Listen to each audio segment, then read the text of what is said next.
নবান্ন গ্রাম বাংলার অতি পরিচিত একটি মিষ্টি পানীয় হলেও বর্তমানে আধুনিক খাবারের ভিড়ে কোথাও যেন হারিয়ে যেতে বসেছে। আজ তাই স্মৃতিচারণ করে বানিয়ে নিলাম নবান্ন। নবান্ন বানানোর উপকরণ হলো পান, নারকেল কোড়া, কচি নারকেলের শাঁস, লবঙ্গ, এলাচ, দারচিনি, আদা, গোবিন্দভোগ চাল ও ডাবের জল। প্রথমে 1 কাপ গোবিন্দভোগ চাল ভিজিয়ে জল ঝরিয়ে রাখতে হবে।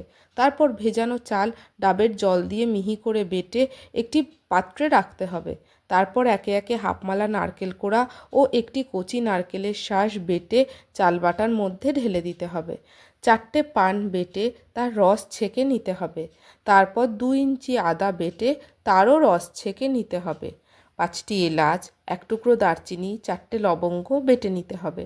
এবার চাল বাটার সাথে পানের রস, আদার রস, গরম মশলা বাটা, ডাবের জল, চিনি, লবণ দিয়ে পাতলা করে গুলে নিলেই প্রস্তুত নবান্ন।